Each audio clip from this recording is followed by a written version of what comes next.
What it do, YouTube? So we're out here today on the range. We're going to be doing the Ohio Police Pistol Qualification. I'm not sure if this is a qualification that all of Ohio law enforcement has to do to qualify, or if this is probably just something that they do in the academy. However, I did see it online. I figured I'd give it a try. I am going to be doing the Qual from Concealment. I'm not going to be using an outside the waistband holster and pistol setup. I am going to be doing it from Concealment because nowadays I do carry more concealed than anything. So I will be doing it from Concealment. I'm going to stick with the times. I'm going to stick with the distance. I'm going to stick with the round count, which is 25 rounds for this entire Qual. The distance, minimum distance, is 4 feet, and then it will be 50 feet. Not yards or anything like that. It's going to be 4 feet to 50 feet. That's going to be the total distance. I am going to be doing this from Concealment, so let's see how I do. I'm doing this as a cold drill, pretty much just a warm-up to start my day on the range. So let's see how this goes. Let's see if I pass the Ohio pistol Qual. And if you are, like I said, if you are from Ohio and you know that this is the Qual that they use, let me know in the comments, so at least I know I got it right, and let me know how I did. Let's see how we do. Oh, while we're at it, one of the things that I did forget to mention, I am going to be using an inside the waistband appendix holster. It is from Tier 1 Concealed. I am going to be using my Walther PDP Pro SD. This is what I'm going to be using for this Qual. I am not going to do it with a Glock, not going to do it with anything else. This just so happens to be what I'm carrying at the moment, so this is going to be what I'm going to be shooting this Qual with. Let's get it on.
All right, so I don't have the Ohio target to use, so I pretty much used my own regular target, but the goal was to keep it inside of a preferred area, as the Ohio target and their Qual says it has to be in a preferred area.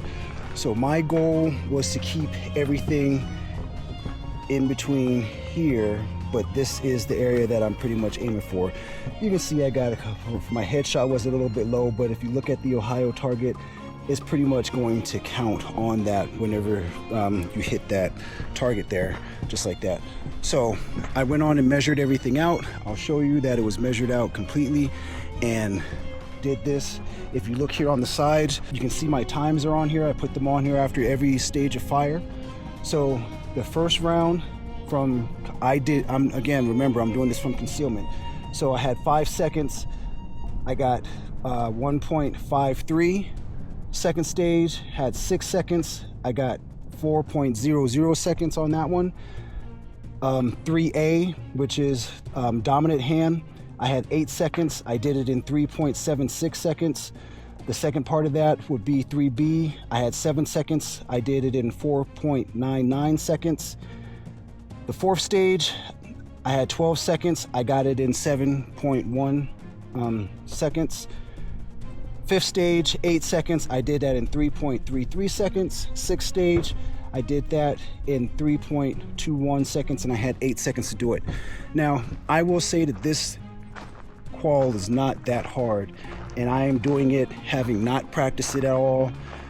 Just because I come out and shoot quite a bit doesn't mean that I can complete every Qual. However, I will give it a try. So I will be doing a series of all of the police Quals, state Quals, law enforcement Quals, whatever you want to call it. I will probably be doing a whole series on those just to see how, pretty much test myself, especially doing it from concealed, because most of the time a lot of these Quals require you to have a duty belt with a duty holster, and you're shooting from the holster is outside of your clothing. Carrying it concealed, it does add a little bit more pressure to it because I'm having to clear the garment, get the gun out in front of me, rather than just taking it out of the holster and pushing it out for full presentation to fire off my shots. So this is a good way to test yourself. You find these Quals online or wherever you can find them at, and test yourself. See how good you are at doing these Quals. I will say that most of the time when you're doing this, keep in mind, if you're carrying concealed, this is how you're going to be practicing it. We're not practicing our Quals with the holster on the outside of our waistband. We're practicing them with the holster and firearm concealed the entire time. So give it a try, see where you're at. This will be something that I work on a little bit more, probably to lessen my times, maybe add a little bit more movement in it, make it difficult if possible. But the goal is always going to be to get better. I'll post my scores. I'll post everything in the description as far as what the requirements are for the Qual, and then I'll add my scores, what I got. If y'all want to see me do a different Qual, let me know in the comments. I'll look it up, I'll bring it out, I'll practice it, or maybe I'll just do it cold and see how well I do at it. So, thank you for watching. The Ohio Qual is complete. Not saying I'm gonna go be an Ohio police officer, but if this is it, me doing it cold, I pretty much think I may have passed. Peace.